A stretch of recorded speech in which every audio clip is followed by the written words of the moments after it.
I wanted to get involved in medicine because I noticed when I was little that a lot of people didn't provide accommodations for deaf people. It was all hearing people, and something needed to change. There needed to be more deaf people involved in the conversation because they understand what they need in medical situations. One of my mentors prompted me saying, "You should try it." She's an ER nurse and she said, "I think you can do it." I looked at her surprised and asked, "Really?" She then replied, "Yes, in fact, I've already signed you up." I couldn't believe it. When I first started the nursing program, it was tough because some people were not accepting of having a deaf person in that program. This particular program was not designed for deaf people. My mentor helped the department modify their policies. For example, their policy didn't allow outsiders to be involved, and an interpreter was considered an outsider.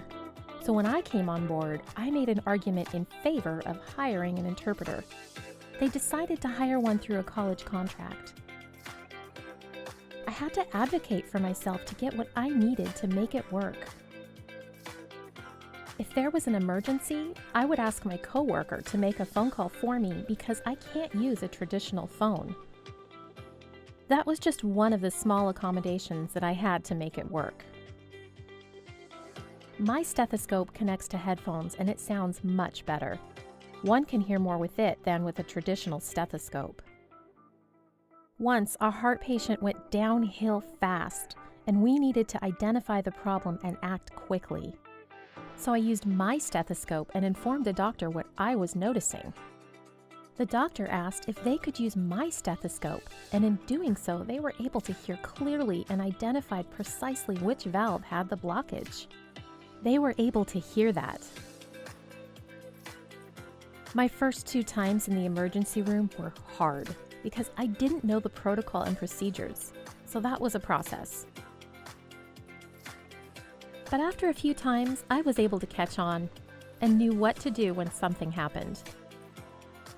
It's not like what you see on TV. On TV, it's constant chaos and a lot of things happening, but that's not what the ER is like in real life. I enjoy the ER because I never know what to expect. There could be a car accident, a shooting, a stabbing, or a heart attack. It always varies, and I learn something new with each new patient. You just never know what you'll see.